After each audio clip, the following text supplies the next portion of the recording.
겨울을 맞아 한창 바쁜 김 양식장을 찾아갔습니다. 김 농사는 부유식과 지주식으로 나뉘는데요. 친한 마산도는 부유식에 적합한 깊은 수심과 지주식에 필요한 갯벌이 있어 최적의 환경을 갖추었다고 합니다. 포르식 김 같은 경우에는 사람이 노출 주는 작업을 통해서 살균을 해야 되니까 3일에 한 번씩 노출을 주는 작업을 하고 있습니다. 김발이 달린 부표.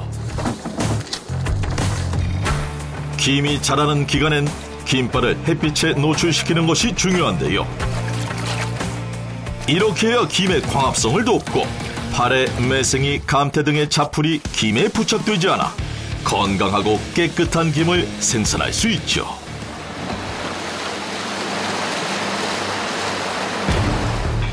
평소에는 부표에 달려서 바다에 잠겨있는 김발. 이렇게 노출 시에는 김발을 뒤집어서 바다에 잠겨있던 부분을 위로 향하게 하는데요.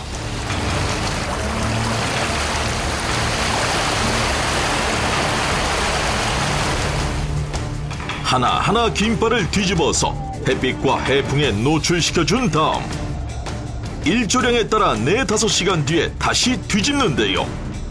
이렇게 하루에 2번씩 수백 개의 김발을 뒤집어주기 위해서 잠시도 쉴 틈이 없습니다. 지주식 같은 경우에는 지주에 김발이 매달렸기 때문에 하루에 2번씩 햇빛을 보고 노출이 되거든요.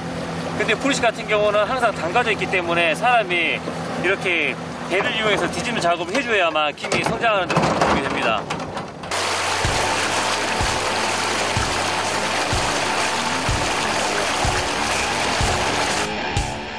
김발 뒤집기를 하는 작업자는 배 끝에 엎드려서 직접 해야 하기 때문에 몸이 힘든 건 당연지사. 위험한 상황에 노출될 수밖에 없는데요. 이날은 촬영을 위해 속도를 줄였지만 평소엔 훨씬 빠르기 때문에 배에서 떨어지는 아찔한 사고가 발생할 수 있어 긴장의 끈을 놓을 수가 없습니다.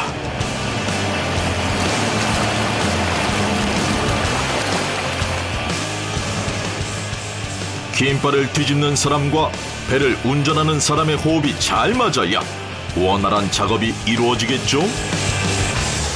저도 처음에는 배 제대로 운전 못 해가지고 욕 많이 먹고 연습 많이 했죠. 같이 일하는 사람들한테 욕 먹죠. 배 똑바로 못 된다고. 그런데 이때 잠깐만 이거 빼봐.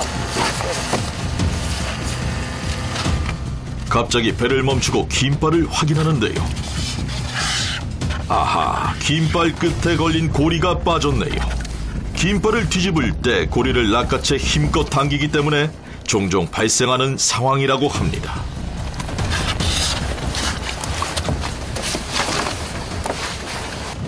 이 부위가 하나 빠진 게 있어가지고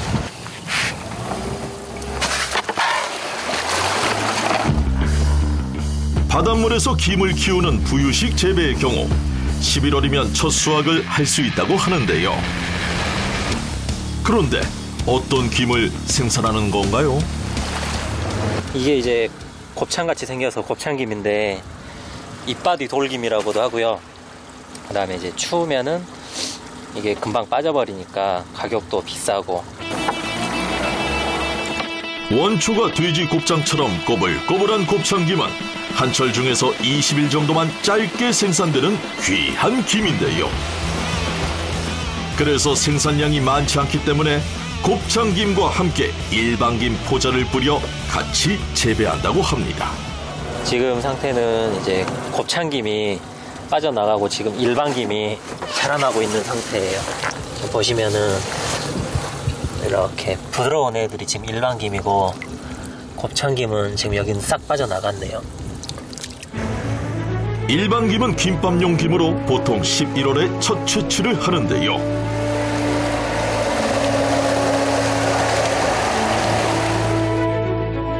부유식으로 재배해 첫 수확도 빠르고 최대 10회 정도 수확이 가능해 대량 생산에 장점이 있죠.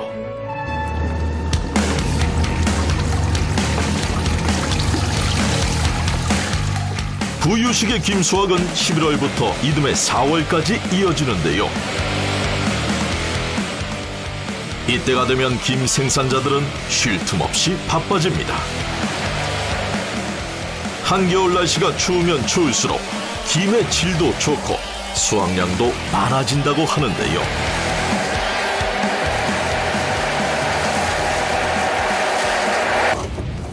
올 가을 날씨가 좀 추워서 작황이 아직까지는 괜찮은 것 같아요. 뭐 다른 지역은 별로 안 좋다는 얘기도 있습니다만. 바닷속에 잠겨있던 김발을 끌어당기면 채치기 위를 통보하게 되는데요. 김발이 줄줄이 딸려오면서 붙어있던 김들이 떨어지게 됩니다.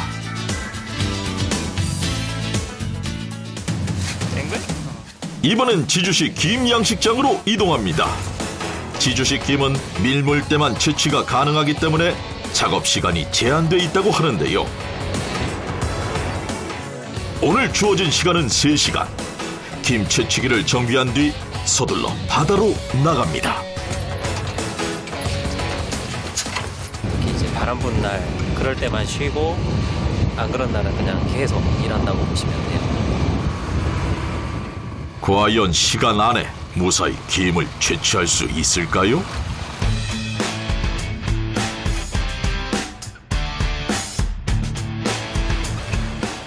바다 위에 세워진 막대기가 보이시죠? 이렇게 나무 말뚝에 김발을 묶어놓고서 김을 키우는 지주식은 밀물과 썰물에 의해 자연적으로 햇빛에 김이 노출돼 자라는 방식인데요.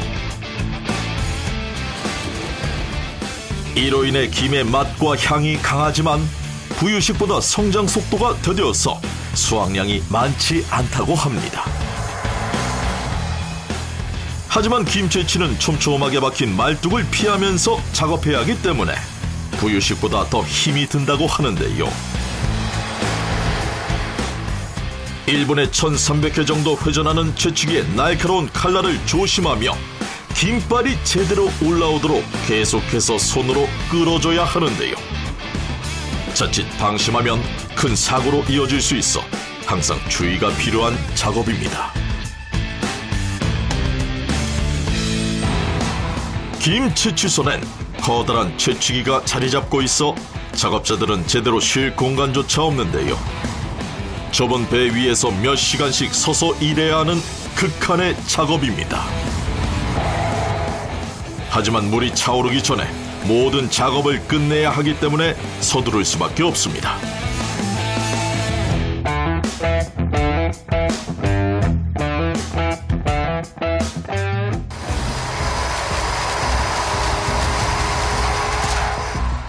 그런데 이때 갑자기 채취선을 멈춘 작업자. 김발을 잇는 줄이 풀려져 버린 것인데요. 채취기에 줄이 걸려 풀리는 일은 자주 발생한다고 하네요. 이럴 때마다 매번 줄을 다시 묶어 단단히 고정시키는 것도 작업자의 몫입니다. 갑자기 바람이 거세게 불어오며 파도도 심상치 않습니다. 몰아치는 파도에 채취선이 요동칩니다. 바람이 가장 일할 때 불편해요. 배가 이제 반드시 못 가고 한쪽으로 밀려버리니까.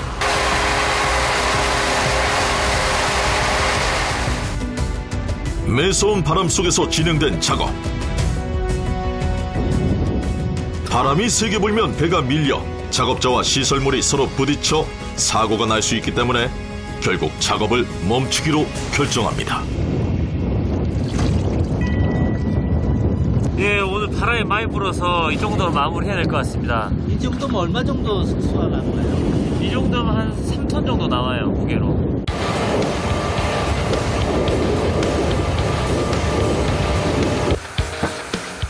항구에 도착하자 한숨 돌릴 새도 없이 자루에 김을 퍼담는데요.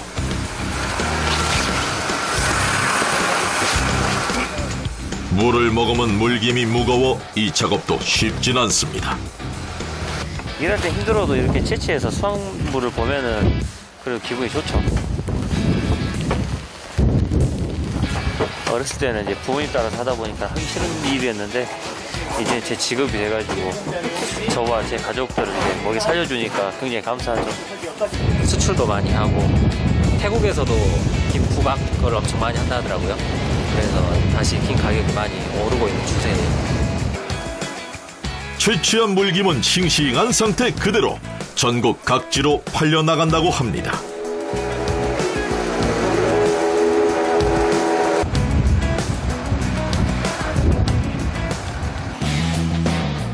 물김은 마른 김으로 1차 가공되는데요. 김의 신선도를 유지하기 위해 모든 공정을 빠르게 작업해주는 것이 중요하다고 합니다. 마른 김은 2차 가공을 거쳐 전 세계로 수출되는데요. 이곳은 마른 김으로 김과자를 만드는 곳입니다.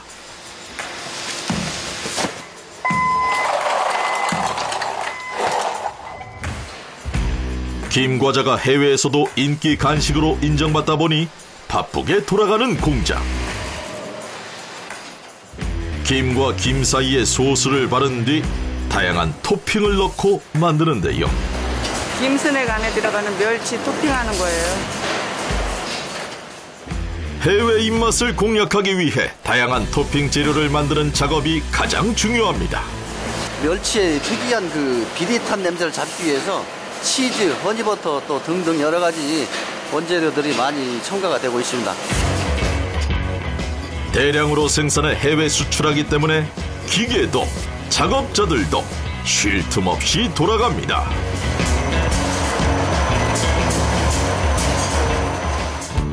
겨울에 더 끌리는 맛, 김을 다양하게 즐겨보는 건 어떨까요?